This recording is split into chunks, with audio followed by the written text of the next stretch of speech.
The first thing Maurice Bailey notices is the smell. Iron, warm, metallic. It mixes with the thick, salty air as dark blood spreads across the rubber floor of the raft, shifting slowly with every rise and fall of the ocean beneath them. Maurice tightens his grip on the small knife in his hand. The shark is still twitching beside the raft. Its gray body knocks softly against the inflatable edge, each movement sending another thin stream of blood into the water. Maralyn Bailey watches from the other side. Her lips are split so deeply that even breathing looks painful. Is it enough? Maurice doesn't answer. He presses the blade deeper into the shark's flesh and tilts the wound toward a dented metal cup. The blood pours slowly, thick, dark, almost black. For a moment, the world feels silent. Only the sound of two people breathing, slow, shallow, controlled. Neither of them has eaten properly in days. The blood draws movement beneath the raft. Shadows begin to form. 1, 2, then more. Maurice lifts the cup. He hesitates, not because it might make him sick, but because this is the moment where something inside them changes. Just weeks ago, both of them avoided eating meat whenever possible. Now he raises a cup filled with shark blood and drinks. The taste is unbearable, hot, salty, metallic. It coats his throat like rust. But his body doesn't reject it. His body accepts it immediately. Across from him, Maralyn watches the cup, then the water, then him. Neither of them says what they both understand. If they don't keep doing this, they will die, floating, unseen, in the middle of the Pacific Ocean. Their names are Maurice and Maralyn Bailey. The year is 1973. Maurice and Maralyn Bailey were not reckless adventurers. They were a quiet British couple, chasing a simple dream: to sail around the world. Their yacht, Ordeals, was only 31 feet long, large enough to cross oceans, but small enough that every weakness mattered. And the Pacific Ocean is a place where small weaknesses turn into fatal ones. They had prepared supplies, navigation tools, emergency equipment, a compact inflatable life raft stored carefully on board. But preparation does not remove danger. It only delays it. They were crossing a remote section of the Pacific, thousands of kilometers from major shipping routes, a place sailors sometimes call empty ocean. Few ships, little traffic. If something went wrong, there would be no one to see it happen, and no one to come looking. The ocean here is vast beyond comprehension. It doesn't need storms to be dangerous. Its size alone is enough, and beneath the surface, it holds weight, mass, creatures capable of moving with silent force. Sperm whales, humpbacks, animals weighing tens of tons. Most of the time, they avoid boats, but sometimes they don't. When something that large rises beneath a yacht, the outcome is simple. Mass meets structure, and structure loses. Maurice would later describe it in the simplest way possible, like hitting a moving wall. But that moment had not happened yet, because on that morning, everything looked normal. The ocean was calm, the sky clear, wind moving gently across the surface. Nothing felt wrong, nothing warned them, just an endless horizon stretching in every direction. And beneath that calm surface, something enormous was already moving. It begins as a vibration, not a wave, not wind, something deeper, a pressure from below. Maurice is moving across the deck when he feels it. A slight shift, a moment where the solid structure beneath his feet feels unstable. Then it happens. A sudden, violent impact. The yacht jerks sideways with brutal force. Maurice is thrown into the cabin entrance, his shoulders slamming hard against the frame. Light flashes across his vision. Maralyn reaches for support, but the tilt comes too quickly. Her grip misses. Her body hits the edge of a locker. For a fraction of a second, everything goes quiet. Then the boat begins to fail. Not dramatically, not instantly, but unmistakably. The structure changes. What once felt solid now feels weak, compromised. Maurice moves into the cabin and immediately notices the smell. Fuel, sharp, chemical, mixed with seawater. And something else, fear. Water is already inside. Not splashes, not leaks. A steady flow, cold and heavy, rising. Maralyn follows him in. Maurice, she doesn't finish. A second impact hits, stronger, deeper. The yacht lifts again and drops hard. Objects break loose. Everything shifts. The boat is no longer stable. It is being controlled by something beneath it. Maurice grips the edge of a table. His hands slip. The floor is wet. Water is rising faster now. He looks down and sees it clearly. The ocean is entering the boat. Relentless, unstoppable. He drops to his knees and searches along the hull. Then he finds it. A crack. Thin but spreading. Each movement of the boat forces it wider. Water pushes through it continuously. Cold against his skin. Constant pressure. Maralyn kneels beside him, her face pale, eyes fixed on the water. Maurice, what do we do? He tries to think, but the boat moves again. Hard. Violent. She is thrown sideways. He grabs her, pulls her upright. The air inside the cabin is thick. Fuel, salt, heat. Everything feels wrong. Above them, the rigging strains. The boat is no longer stable. It is failing. Maurice climbs toward the deck. The ocean looks calm. That's the worst part. Nothing on the surface shows what's happening below. He knows what comes next. The life raft. It's their only option. But leaving means losing everything. Food, water, shelter, safety. The yacht is still all they have, but it's filling fast. He pulls the raft free. His hands shake. The boat shudders again. A deep, final movement. Then the structure gives way. The deck drops. Not a tilt, a collapse. Water surges upward. Fast, cold, violent. Maurice grabs Maralyn and pulls her upward. Behind them, the cabin disappears beneath water. The boat is going down. Fast. They push the raft into the ocean. It inflates instantly. Small, fragile, floating. For a moment, it feels like survival. Then Maurice looks out. The Pacific stretches endlessly. No ships, no land, nothing. The scale becomes clear. The ocean is too large. They are too small. Even if someone were searching, they wouldn't find them.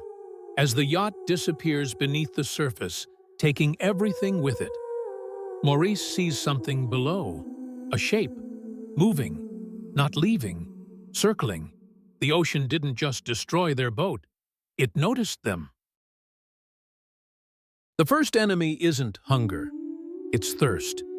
Within hours of abandoning the yacht, Maurice and Maralyn Bailey discover the most brutal rule of open ocean survival. Water is everywhere. Not a drop is safe to drink. The Pacific surrounds them in every direction, endless, blue, and indifferent. But salt water is poison. Drink it, and the body begins to destroy itself from the inside. The dehydration starts quietly. Their lips dry, then crack. By the second day, Maurice's mouth feels like sandpaper. His tongue sticks when he tries to speak. They ration the small amount of fresh water they manage to save. Tiny portions, measured. A mouthful in the morning, a mouthful at night. Enough to stay alive. Not enough to feel human. The rule becomes simple. Drink just enough to survive today. Anything more steals from tomorrow. But tomorrow keeps coming. By day 4, the symptoms deepen. Headaches, muscle cramps, a constant pressure behind the eyes. Maralyn begins speaking less. Maurice notices his thoughts slowing down, like they're moving through something heavy. Water becomes everything. When rain comes, it feels like salvation. They use anything they can to collect it, containers, fabric, even their hands. Maurice tilts his head back, letting the drops hit his face. Cold, clean, real. They drink until their stomachs hurt. But rain doesn't last. The sun always returns. And with it, hunger. At first, their bodies use what they have stored. Then that disappears. The hunger changes. It becomes quiet, constant. A hollow feeling that never leaves. The ocean, however, is alive. Fish gather beneath the raft, silver shapes moving just below the surface. At first, Maurice refuses to touch them, but starvation changes decisions. He creates a hook using whatever he can find. The first fish he catches struggles violently. For a moment, he hesitates. Then he acts. They eat it raw. The texture is wrong. The taste is worse. But their bodies accept it and demand more. Days pass, they learn. Turtles become food. Birds that land too close become opportunity. Eventually, even sharks, small ones, fast enough to catch, slow enough to control, barely. The knife becomes essential. Blood becomes hydration. Protein becomes survival. But nothing comes without cost. Their skin begins to break down. Salt dries and cracks it. Sores appear. Hands split open. Movement becomes painful. The raft shrinks into something else. Not rescue, not safety. A floating confinement. There is no shade. The sun burns without pause. Then night brings cold that settles into their bones. Sleep becomes brief and shallow, broken by movement, by discomfort, by fear. But the worst part isn't the physical damage. It's time. Days stop feeling separate. They blend together. Maurice scratches marks into the raft to count. 10, 20, 30. Eventually, the numbers lose meaning. Sometimes they talk to the fish. They give them names. One group stays near the raft for days. Maurice refuses to catch those. "They've been with us too long," he says quietly. The human mind searches for familiarity, even here, even now. One evening, the ocean becomes still, the water smooth. The horizon glows with fading light. They sit together, not speaking, just breathing. For a moment, it feels peaceful, almost normal. But the calm never lasts. Their bodies continue to weaken. Weight disappears. Bones become visible. Maurice notices his ring slipping from his finger. Maralyn's face changes, thinner, hollow. Hallucinations begin. Shapes on the horizon that vanish. Sounds that don't exist. At one point, Maralyn hears music. There is none. Still, they build routine. Morning, check what remains. Midday, try to catch food. Afternoon, repair damage. Night, endure. Again, and again, and again. Until one day, after more than 3 months, Maurice sees something different. A shape. Dark. Solid. Not a wave. Not imagination. A ship. His heart reacts before his body can. He tries to stand. His legs struggle. Maralyn raises her arms, tries to call out. The sound barely carries. The ship grows closer, slowly. Then, It begins to turn away.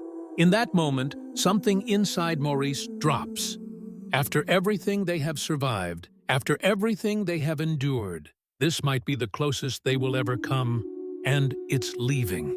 The ship doesn't disappear. Not completely. For a few seconds, it continues turning away, its shape sliding slowly across the horizon. Maurice keeps waving. Slowly now, not out of panic, out of exhaustion. Every movement feels heavy, like lifting something through water. Across from him, Maralyn tries to call out again. What comes out is barely a sound. Dry broken, almost gone. Then something changes. The ship slows. Its direction shifts and begins to turn back. At first, Maurice doesn't react. His mind has already been fooled too many times. Shadows that looked like ships. Shapes that vanished.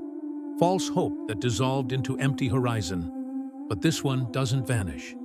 It grows. Closer. Larger. Real. The vessel approaches steadily. A fishing ship. Crew members gather along the edge, looking down at the small raft drifting in open ocean. What they see barely looks human. Maurice has lost so much weight that his ribs press sharply against his skin. His body is burned dark from the sun. His hands are damaged. Slow. Unsteady. Maralyn is worse. Her face hollow. Eyes sunken. Movements careful. Fragile. Both of them look like something that has been worn down to its limits. Ropes are lowered. Hands reach down. Strong. Certain. Maurice feels himself being pulled upward. For the first time in months, something solid is beneath him. Not shifting. Not moving. Real. Maralyn follows. Neither of them speaks. Neither of them cries. There is nothing left for that.